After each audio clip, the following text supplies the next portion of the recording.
Assalamualaikum warahmatullahi wabarakatuh.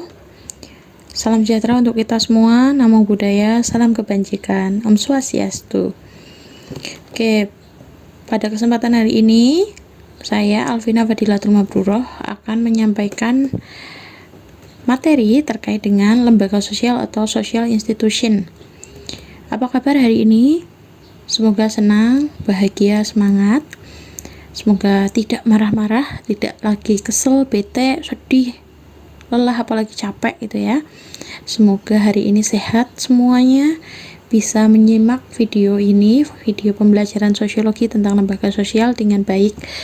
Ya, saya harapkan hari ini teman-teman bisa mampu ya memahami konsep dan kemudian menjelaskan konsep dari lembaga sosial, menjelaskan proses terbentuknya, menyebutkan ciri, membedakan tipe, membedakan fungsi, menjelaskan jenis-jenis, dan menganalisis fenomena dengan konsep lembaga sosial. Itu adalah capaian pembelajaran yang saya harapkan pada pertemuan hari ini. Oke, ini adalah peta konsep dari lembaga sosial. Jadi, sebelumnya mungkin teman-teman sudah pernah belajar atau tahu tentang apa itu nilai dan norma. Sesuatu yang baik yang diharapkan bisa menjadi petunjuk kita hidup ya. Sesuatu yang baik atau yang buruk itu disebut nilai. Yang dianggap berharga atau tidak berharga itu adalah nilai, dan sesuatu petunjuk ya, pedoman perilaku itu adalah norma. Itu adalah nilai dan norma. Nah, nilai dan norma ini kemudian wujud nyatanya ya, wujud nyatanya, wadahnya itu adalah lembaga sosial. Jadi bisa disebut lembaga sosial itu adalah wadah dari nilai dan norma, wujud nyatanya dari nilai dan norma. Oke. Ini adalah rute yang akan kita jalani di proses pembelajaran di video ini, yaitu tentang pengertian proses pembentukan ciri, tipe, fungsi, dan jenis. Sebagai pengantar, saya akan menjelaskan terlebih dahulu. Jadi, masyarakat dan transformasinya. Kita hidup di era sekarang di abad 21 ya, di tahun ya 2020-an ini ya. Mungkin saya tidak tahu video ini bisa sampai kapan ya, tapi kita hidup di era 2000-an. Kita adalah makhluk kesekian ya. Makhluk yang bisa dibilang sekarang sudah ada di tahap masyarakat industri atau mungkin pasca industri bahkan ya, mungkin yang di negara-negara yang sudah maju mungkin sudah pasca industri ya. Nah, tapi sebelumnya saya izin menjelaskan bahwa tahap masyarakat hidup di waktu dulu, kalau dari bukunya James H. Hemsley, kita itu berangkat dari masyarakat berburu dan meramu. Jadi kita bisa lihat nenek moyang kita itu dulu kan tidak langsung sekolah, tidak langsung bekerja di kantor, di startup, tidak langsung menjadi dokter, tidak langsung menjadi CEO, tidak langsung menjadi masinis, tidak langsung menjadi nahkoda, tidak langsung menjadi supermodel gitu ya, tidak. Tapi semuanya dulu dari buku ini berangkat dari berburu dan meramu. Sejak dari proses berburu dan meramu hingga agraria, hingga industri, kalau secara kelahiran sosiologi itu kan di revolusi industri ya, revolusi industri. Nah, kita itu sudah punya nilai, kita punya nilai, sesuatu yang berharga, sesuatu yang dianggap penting, berharga, atau bahkan sesuatu yang dianggap tidak penting. Sesuatu yang dianggap penting itu apa sih? Misalnya nyawa itu kan penting ya. Terus makanan di waktu itu penting loh gitu. Kemudian anak itu kan penting. Sesuatu yang penting lagi apa? Status sosial ya. Kemudian nilai ini merubah perilaku kita karena ada yang disebut dengan norma, pedoman hidup. Nah, kita dari zaman dulu sampai saat ini hidup di antara nilai dan norma. Yang mana nilai normanya pasti berubah-ubah terus ya, menyesuaikan zaman. Nah, bisa dilihat nilai itu terbagi jadi 3 ya. Nilai apa yang kemudian kalau kita lihat di gambar Nilai apa yang terlihat dari bapak ojol? Ya, dia pakai helm, dia pakai motor, ya. Nilai apa? Apakah nilai material, nilai vital, atau nilai kerohanian? Nilai material adalah nilai sesuatu yang berguna untuk jasmani dan rohani manusia. Di kehidupan bermasyarakat, apa yang menurut kita tuh berguna bagi fisik kita? Itu ya. Helm, fisik gak itu? Melindungi kepala kan? Nilai vital, nilai sesuatu yang berguna untuk melakukan aktivitas. Motor untuk Pak Ojol itu sangat penting, sangat vital gitu. Apa bisa dibayangkan bahwa apa yang terjadi ketika Bapak Ojol itu narik ngebit ya, atau ngojol atau narik penumpang tapi nggak pakai motor gitu. Apa kemudian? Lah itu kan tidak relevan gitu ya. Namanya juga ojek online, dan ojeknya kalau di aplikasi namanya ride lagi, bla bla bla ride gitu kan. Nah berarti kan dia harus pakai ride gitu, berkendara gitu kan. Nah kemudian kalau nggak ada gimana? Nah itu namanya nilai vital. Dan nilai kerohanian itu sesuatu yang berguna untuk batin gitu ya. Itu terbagi atas 4, yaitu kebenaran, keindahan, moral atau kebaikan, dan religius. Nah itu. Kemudian ini adalah norma. Norma terbagi atas 2 nih ceritanya ya. Berdasarkan yang kiri dulu, itu berdasarkan tingkatannya dari cara atau usage, kebiasaan, vokwis, tata kelakuan, adat istiadat.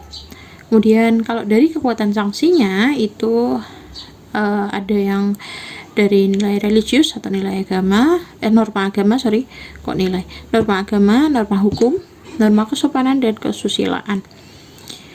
Nah, itu adalah sekilas tentang nilai norma. Nilai dan norma itu kemudian menjadi sumber dari lembaga sosial. Oke, jadi wadah dari semua itu adalah lembaga sosial. Oke, ini yang tadi saya jelaskan. Lembaga sosial itu apa sih ya?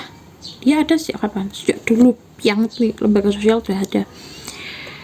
Lembaga sosial ini kalau di sosiologi itu kajiannya masuk ke kajiannya Emil Durkheim. Jadi kalau tindakan sosial kemarin adalah kajian dari Max Weber, lembaga sosial ini kajian dari Emil Durkheim. Emil Durkheim bilang bahwa lembaga itu adalah bentuk dari fakta sosial. Jadi pemikiran Emil Durkheim kan kemarin ya, kalau kita belajar sejak awal, kemudian paradigma ganda, itu tuh kan dia bahasnya tentang konsep-konsep atau berteori tentang fakta sosial.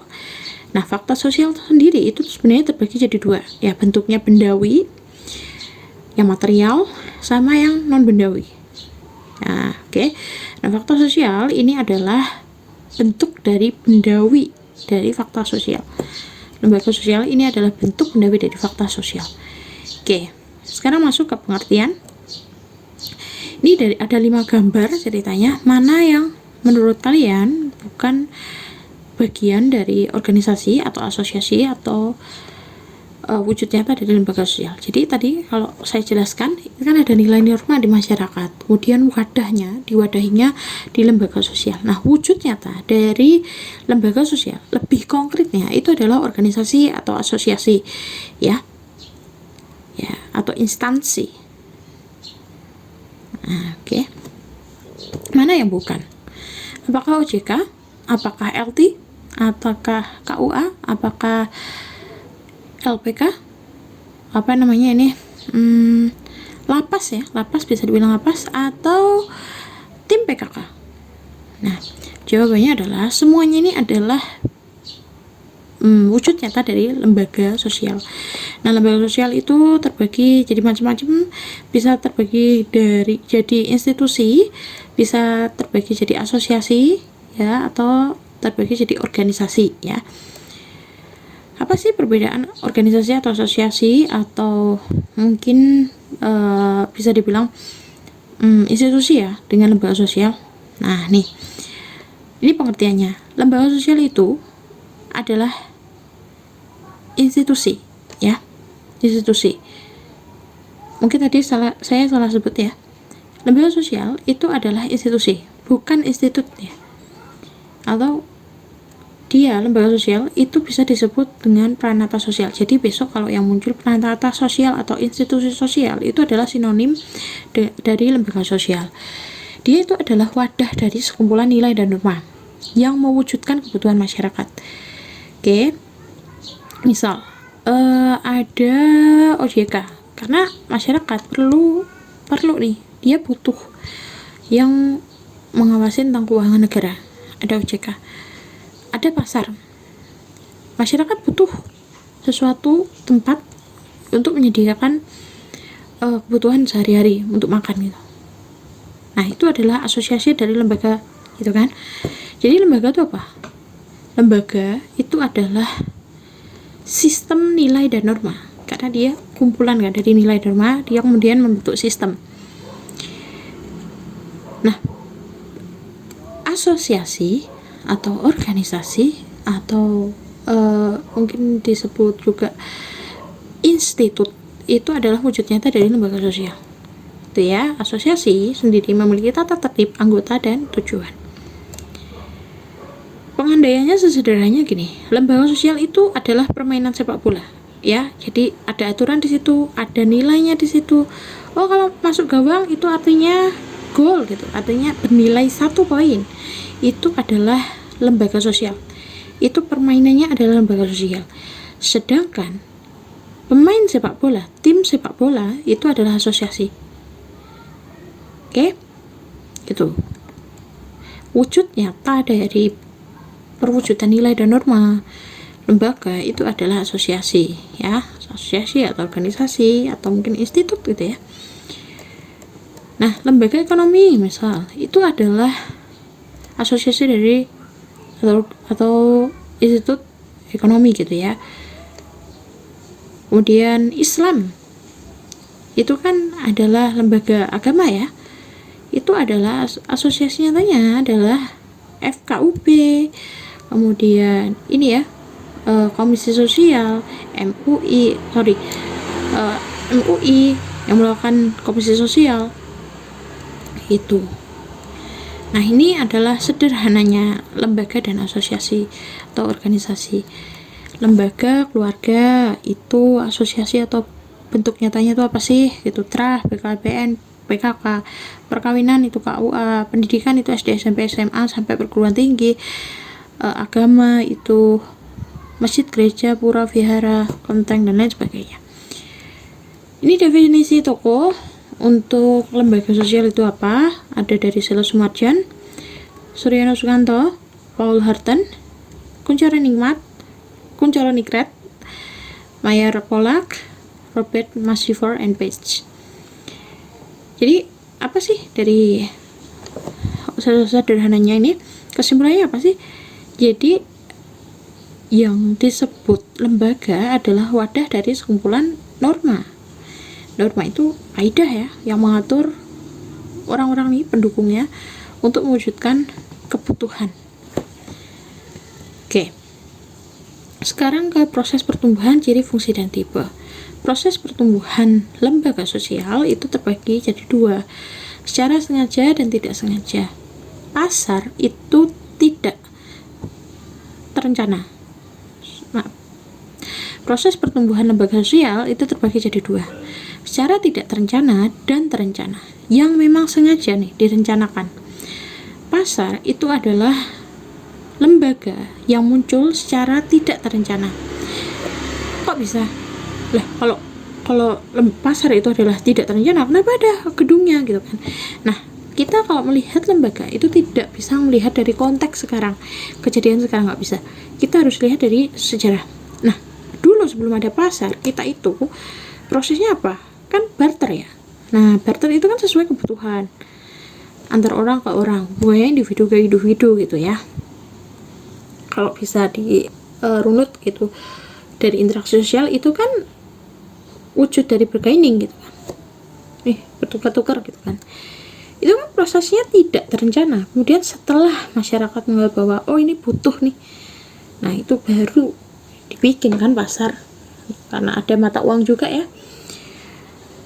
Jadi lembaga ekonomi pasar yang wujudnya pasar ini adalah lembaga yang lahir secara bertahap dan berangsur-angsur. Ketika masyarakat dihadapkan dengan masalah pemenuhan kebutuhan hidupnya, kemudian dia menjadi solusi, itu tidak terencana. Sedangkan kalau secara terencana, ini adalah lembaga yang muncul karena perencanaan yang matang dari orang-orang. Contohnya sekolah. Sekolah itu memang ada karena di masa dulu sejarah sekolah itu kan dimulai dari kaum bangsawan ya, memang perlu anaknya tuh harus sekolah nih gitu. Makanya oh ya udah bikinlah dulu belajarnya sama empu atau mungkin orang yang ada di kerajaan gitu. Lama kelamaan kok kayaknya ini anaknya sekolah sendirian kayak gimana gitu, sama pendampingnya lah, kemudian sama teman asuhnya gitu kan, kemudian sama teman-temannya, lama-lama kemudian terbentuklah sekolah. Jadi itu memang disengaja gitu, karena raja pengen keturunannya itu juga berpendidikan, bisa memanah seperti dia, bisa berstrategi perang, itu kemudian dibentuk sekolah itu ya. Kemudian selanjutnya ciri lembaga itu ada 6, punya organisasi atau pola pemikiran.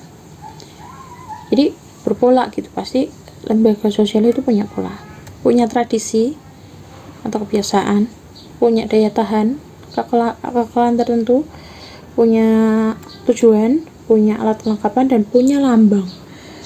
Contoh tuh yang di sebelah kanan itu adalah punya tradisi ya, kemudian yang bawah itu punya logo ya, punya lambang.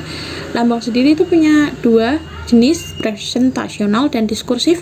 Presentasional itu kalau maknanya tidak langsung tertuang di situ, sedangkan kalau diskursif itu simbolnya itu digunakan langsung, bisa ketahuan itu ya.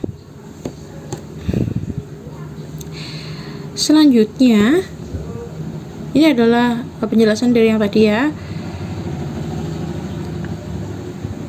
Lembaga itu punya simbol sendiri.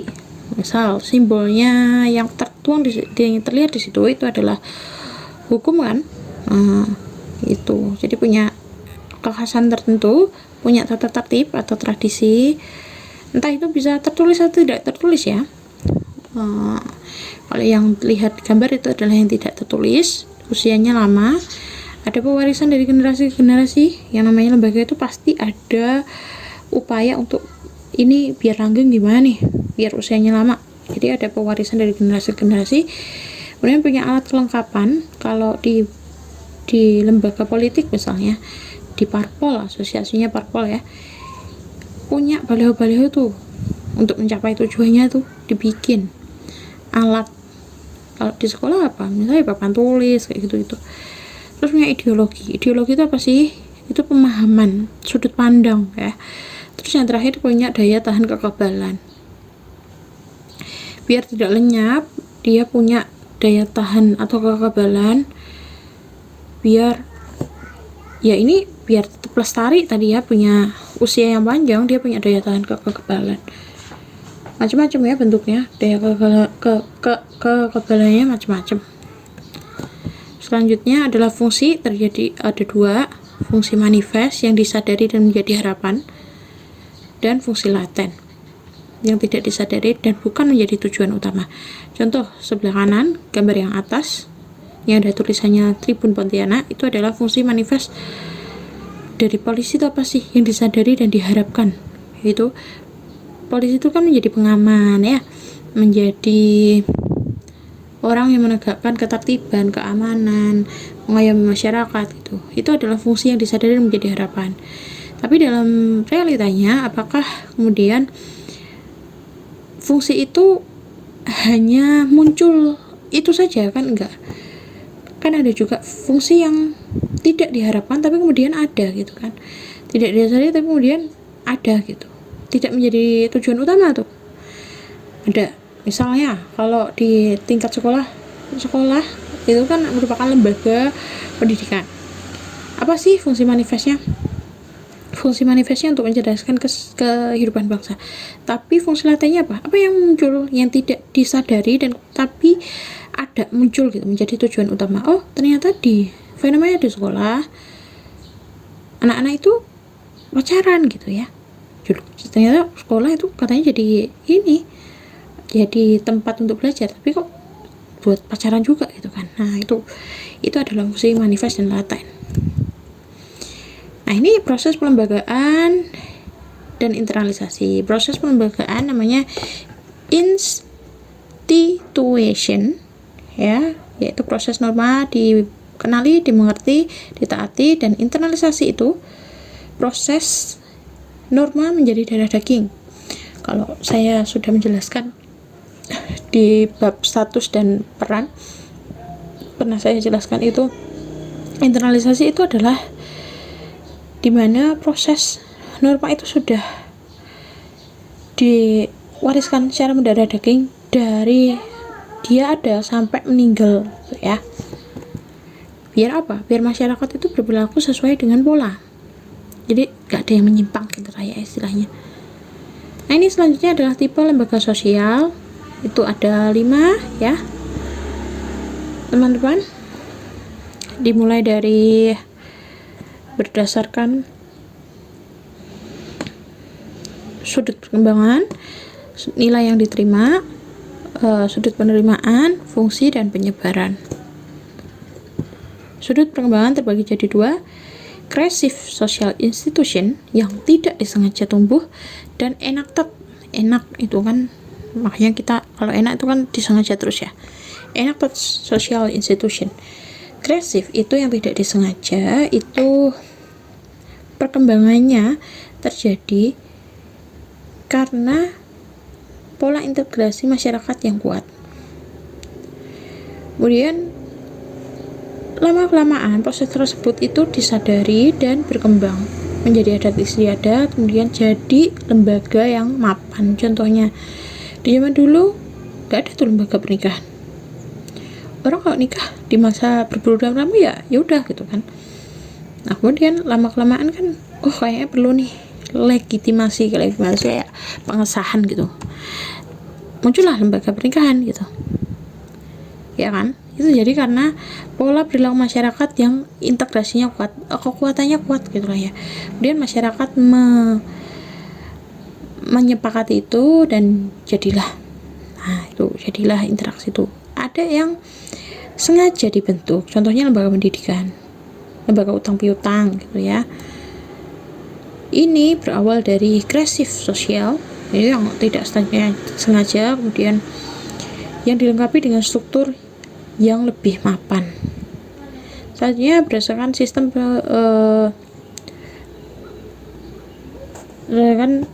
selanjutnya adalah berdasarkan nilai yang diterima di masyarakat. Ada lembaga primer dan sekunder. Primer itu untuk memelihara dan mempertahankan tata tertib, sifatnya mendasar, pokok, utama. Sedangkan yang sekunder itu yang dianggap tidak penting, yang bersifat sekunder. Lembaga pendidikan penting, lembaga hukum penting gitu. Yang nggak penting apa sih? Contohnya lembaga non kementerian, event organizer, itu kan nggak penting-penting amat ya. Oke, gitu ya. Selanjutnya berdasarkan sudut penerimaan, ada proof atau social sanction sama unsanction gitu ya, yang diterima dan diakui sama yang tidak diakui karena dianggap meresahkan. Contohnya kalau dari yang approve atau social sanction, ini adalah lembaga kesehatan, lembaga transportasi, lembaga perdagangan. Sedangkan kalau yang unsanction ini adalah jaringan teroris ya. Selanjutnya berdasarkan sudut fungsi, ada operatif. Operatif itu yang menghimpun pola, sama yang regulatif itu adalah yang mengawasi. Regulatif, regulation ya. Regulatif itu kan sifatnya memang mengawasi ya. Itu teman-teman. Contohnya yang operatif itu adalah lembaga pendidikan, regulatif itu contoh lembaga pengadilan, lembaga kejaksaan. Berdasarkan terakhir adalah penyebaran yang sifatnya general, universal, atau restricted. Restricted itu yang mencerminkan kepentingan kelompok tertentu atau budaya tertentu atau ciri khas suatu tertentu gitu ya, golongan atau kelas gitu ya.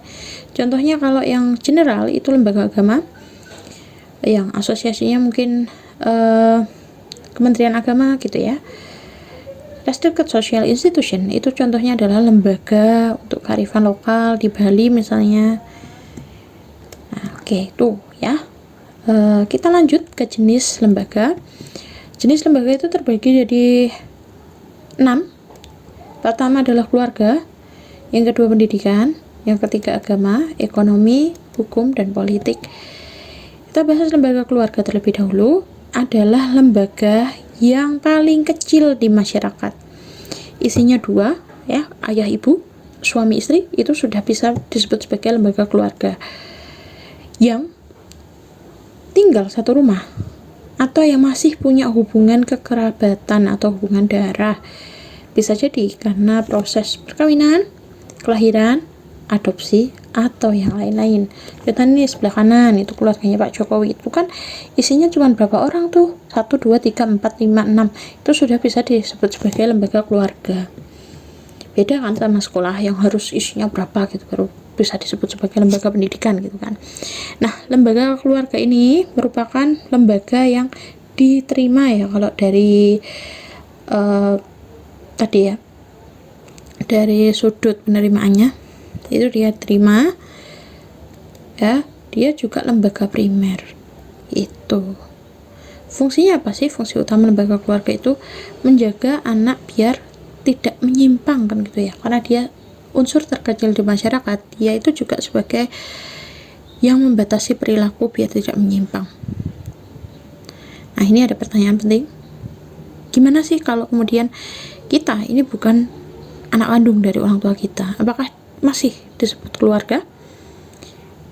Terus apa sih pendapatmu tentang anak-anak di panti asuhan? Bagaimana kemudian, apakah mereka punya keluarga gitu ya? Terus jika suatu saat kalau kita berumah tangga tapi tidak punya anak, apakah itu kita masih disebut keluarga sama suami atau istri kita? Terus permasalahan keluarga apa saja yang menurutmu penting dan ada di sekitarmu? Nah, itu bisa kita diskusikan di kolom komentar ya. Ciri dari lembaga keluarga. Tadi lembaga secara umum itu kan punya ciri, punya simbol, punya usia, daya tahan, alat kelengkapan gitu ya. Nah, ini kalau ciri lembaga keluarga sendiri itu adalah pasangan perkawinan dengan atau tanpa anak. Misal tuh keluarga Raffi Ahmad tuh. Kalau Raffi sama Gigi tuh itu tetap menjadi lembaga keluarga loh, gitu.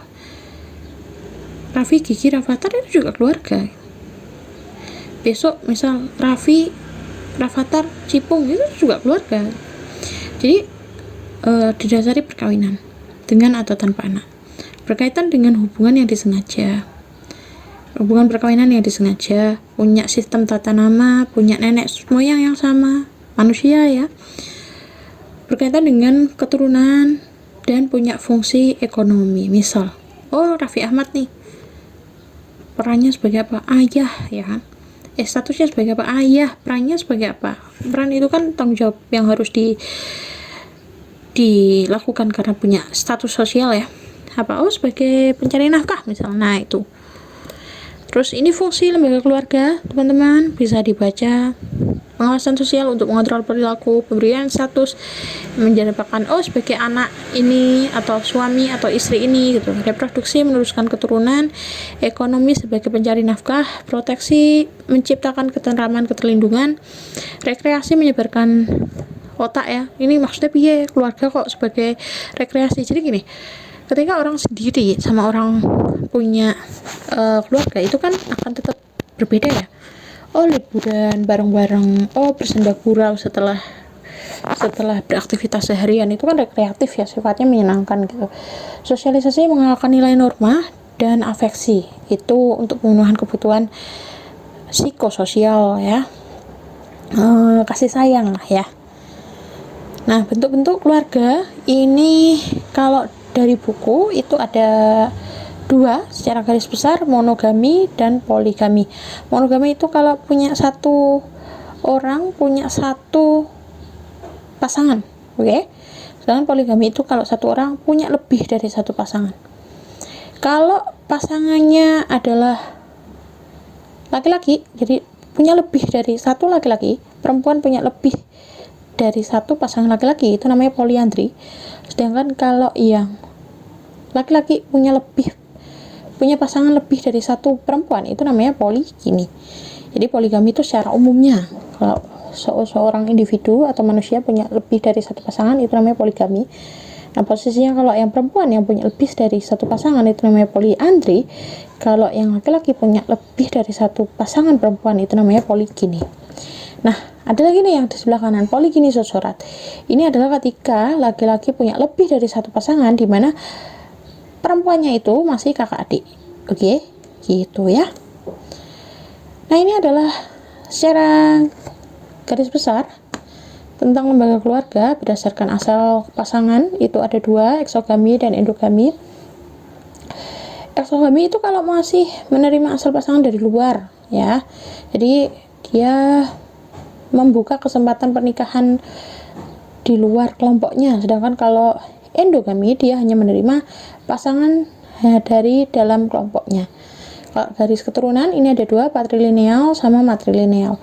Patrilineal itu contohnya garis keturunan di daerah Batak, itu dari garis keturunan papah semua tuh. Misalnya papahnya Huta Barat, anaknya yang cowok nanti akan meneruskan garis keturunan Huta Barat, yang perempuan akan berhenti di situ kan.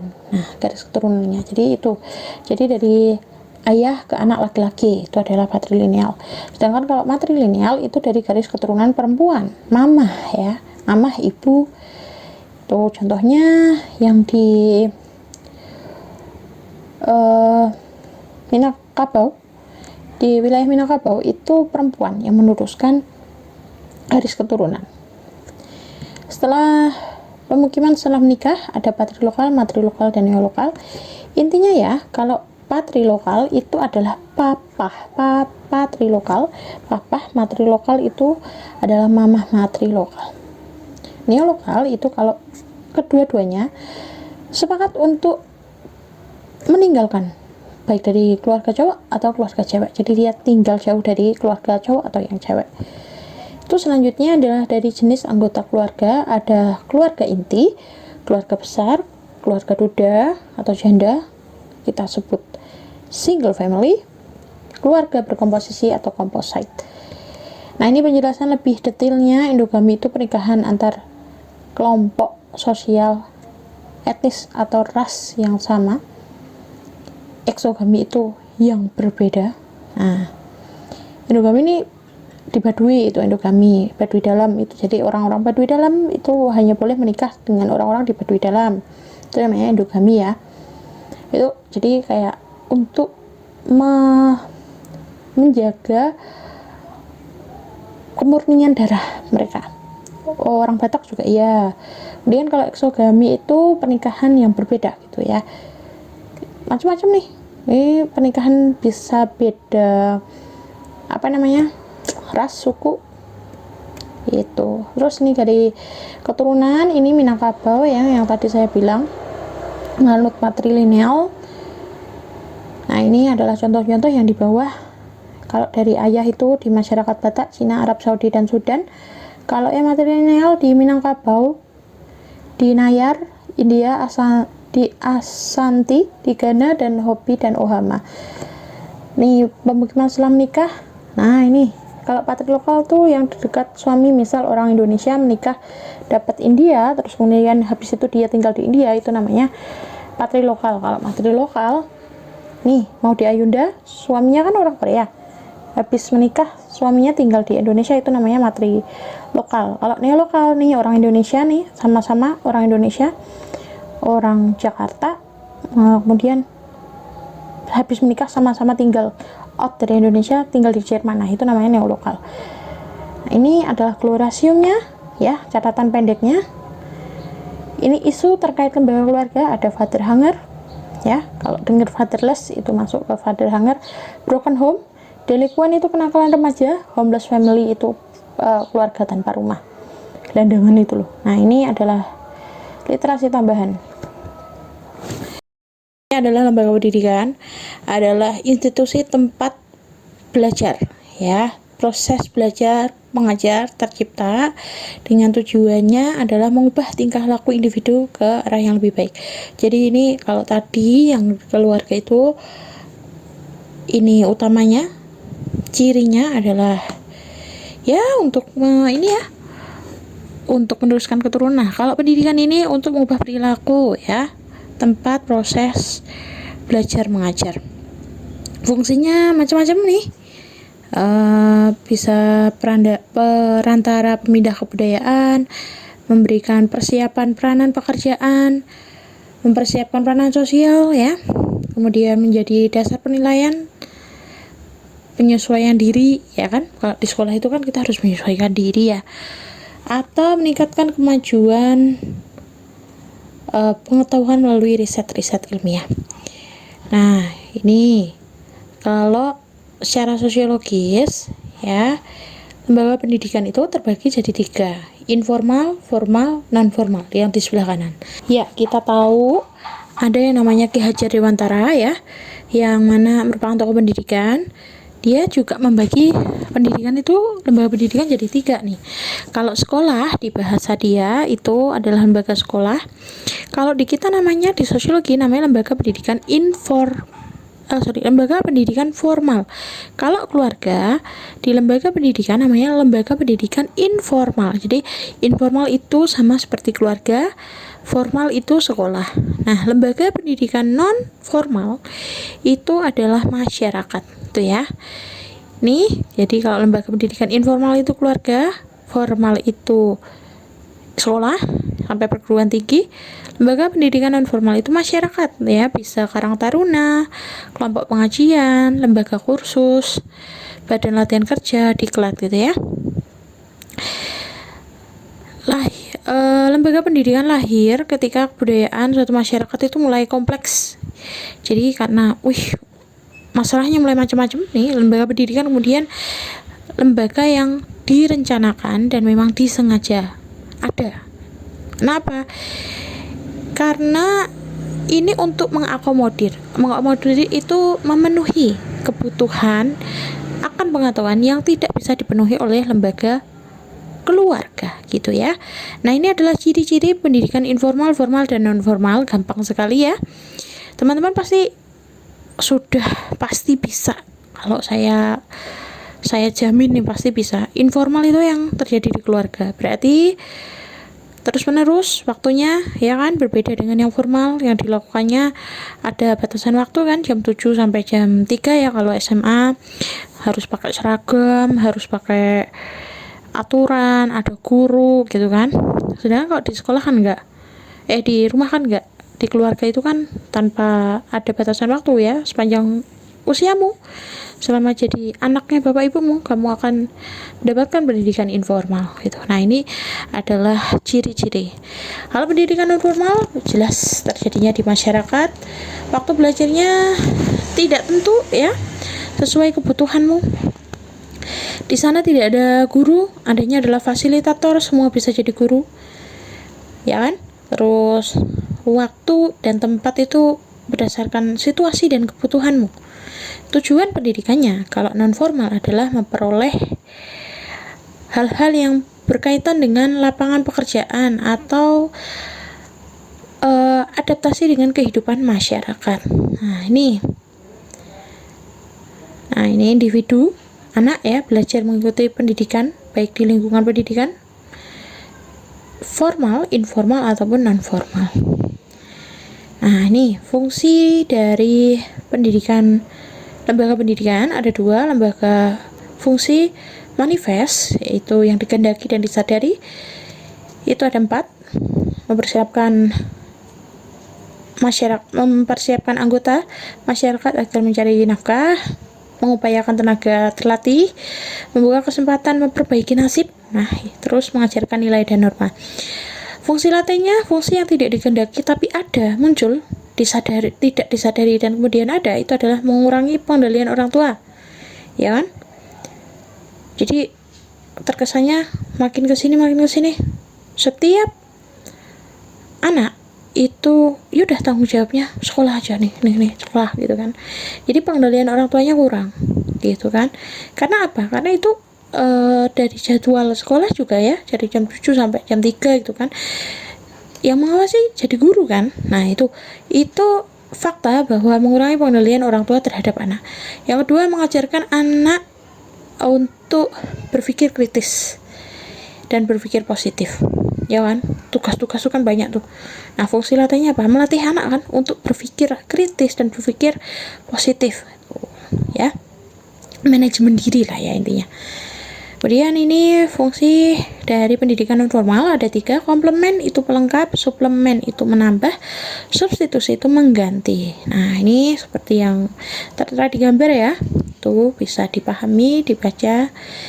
Selanjutnya fungsi dari lembaga pendidikan informal itu membentuk kepribadian, membantu tumbuh kembang fisik dan mental, mengontrol memotivasi anak, dan membantu agar anak bisa memecahkan masalah. Itu ya. Nah ini pertanyaan penting.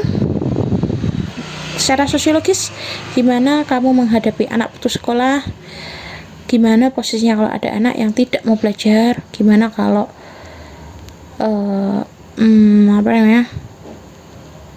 ketemu pola asuh orang tua yang berbeda-beda? Terus yang ketiga, kenapa sih belajar itu perlu? Terus apa yang kamu ketahui tentang budi pekerti atau pendidikan karakter ya, kalau di sekolah kita ada hasta laku, itu gimana sih? Terus berapa penting pendidikan dan budaya itu saling berintegrasi, itu berkaitan ya, berhubungan, bersatu gitu. Orang tua itu gimana seharusnya sama anaknya, terus bagaimana pola asuh orang tua yang kamu ketahui. Nah ini isu terkait pendidikan, ada putus sekolah, bullying, pendidikan yang inklusif, kesenjangan akses pendidikan, pendidikan kaum tertindas, kapitalisme pendidikan, zonasi, dan sekolah alam. Ini referensi tambahan, dan selanjutnya adalah lembaga agama. Oke, agama itu secara sosiologis adalah subsistem sosial. Ya, jadi agama itu berbeda dengan kepercayaan. Oke, teman-teman. Jadi agama itu berbeda dengan kepercayaan. Agama itu adalah struktur ya. Di situ pasti ada ajarannya, ada kitab, ada nilai normanya, ada segala sesuatunya. Nah, agama ini itu bisa mempengaruhi banyak hal di bidang ekonomi, politik, kebudayaan, keluarga, dan pemerintahan.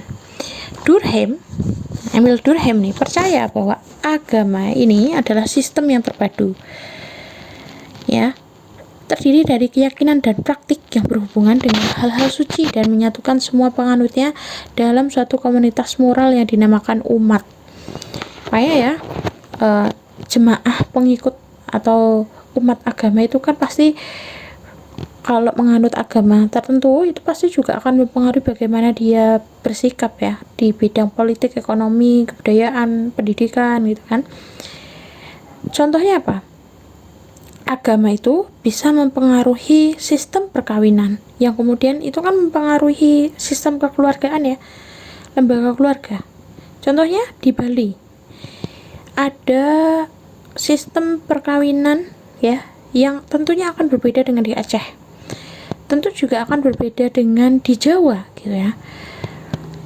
Jadi dari konteks agama ya, lembaga agama itu akan mengenai banyak hal. Lembaga agama sendiri ya, sebelum masuk ke lembaga agama kita jelasin agama dulu. Lembaga agama sendiri itu adalah lembaga yang punya 2 unsur ya.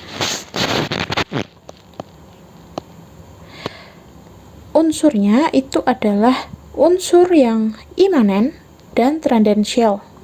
Oke, ya teman-teman. Kalau yang imanen itu adalah yang berada di dunia ini, yang kehidupannya antar manusia.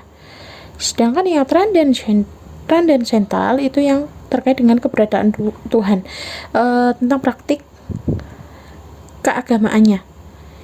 Contohnya nih, Pun Biksu itu jalan kaki dari Thailand ke Borobudur kan, itu sebenarnya kan unsurnya transendental, tapi kemudian di proses community atau umat ini jalan, itu kan ada fenomena banyak sekali ya, fenomena toleransi, yaitu toleransi imanen dari orang-orang di Indonesia kemarin yang memberikan makan, minum, tempat istirahat, itu kan imanen itu ya.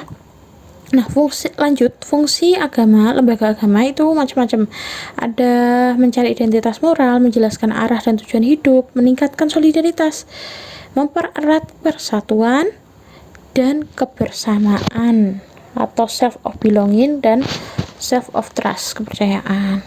Nah, ini fungsi manifest dan latennya. Manifest itu yang benar-benar diharapkan ada, itu menyatukan masyarakat, membentuk ritual, ya, sarana bertukar pikiran, pengalaman, gagasan baru. Kalau fungsi latennya membentuk tingkat kehormatan. Tuh biasanya kalau orang tergabung di lembaga agama itu kan kemudian membagi manusia jadi dua ya, yang soleh sama yang tidak gitu, misalnya yang radikal sama yang enggak gitu kan. Itu kan sebenarnya itu membentuk tingkat kehormatan. Ada Pak Ustadz, ada yang enggak gitu kan, itu tingkat kehormatan. Kedua, memunculkan konflik ya, yang terjadi pertentangan antar sesama penganut atau yang beda penganut. Oke, selanjutnya adalah lembaga ekonomi. Ini adalah lembaga yang berisi tentang kegiatan produksi, konsumsi, dan distribusi. Teman-teman, jenis lembaga ekonomi ini teman-teman pasti sudah tidak asing. Produksi itu pasti menghasilkan entah barang atau jasa, distribusi itu menyalurkan entah barang atau jasa, konsumsi itu menghabiskan ya, entah barang atau jasa. Bisa menghabiskan, konsumsi itu bisa menghabiskan atau menikmati ya. Pertanyaan pentingnya, bagaimana tentang kegiatan ekonomi yang semakin modern terhadap pedagang tradisional? Tentang pinjol, fenomena pinjol, siapa yang harus bertanggung jawab, dan bagaimana lembaga ekonomi seharusnya menghadapi perubahan ekonomi di era modernisasi dan globalisasi. Terus apa yang kamu ketahui tentang konsumerisme, hedonisme, dan panic buying? Oke, lembaga politik. Nah, ini selanjutnya adalah lembaga yang terkait dengan kehidupan berpolitik ya, mengatur dengan kekuasaan. Nah, ini asosiasi dari lembaga politik, ada MPR, DPR, BI, Mahkamah Agung, MK, MY gitu ya. Sifat lembaganya ada 3, memaksa, monopoli, dan totalitas.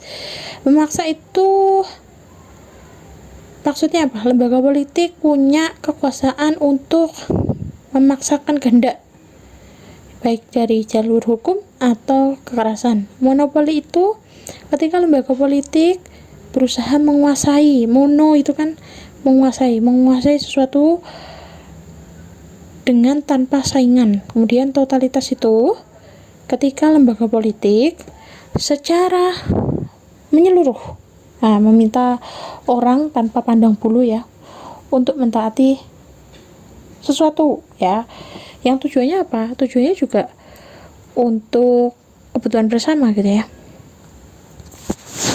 Contohnya ini, orang harus membayar pajak, orang harus membela negara, orang itu harus berdasarkan hukum. Nah gitu ya. Ini proses politik ya, proses terbentuknya lembaga politik. Ada yang keinginan bersama, menentukan norma, menentukan politik legislatif, mengadakan seremonial, membiasakan norma. Selanjutnya adalah fungsi lembaga politik, ada 5. Nah, terakhir adalah lembaga hukum. Lembaga hukum adalah lembaga yang bertugas menegakkan aturan, baik yang tertulis atau tidak tertulis. Nah, jenis lembaganya ada macam-macam, ada hakim, jaksa, advokat, petugas lapas, bintara, polisi. Nah, sekarang dari semua yang sudah saya jelaskan ya teman-teman, dari semua yang saya jelaskan, ternyata lembaga itu punya keterkaitan ya, jadi punya irisan kalau dalam matematikanya. Misal lembaga keluarga itu lembaga keluarga sama lembaga pendidikan informal. Bank Indonesia itu lembaga ekonomi ya pasti teman-teman, tapi dia juga lembaga politik. Dia satu-satunya lembaga yang mengatur tentang mata uang ya kan. Terus lembaga Mahkamah Konstitusi itu lembaga politik dan lembaga hukum. Nah, ini terkaitan lembaga sosial dan ketertiban sosial. Dari saya cukup. Terima kasih. Wassalamualaikum warahmatullahi wabarakatuh.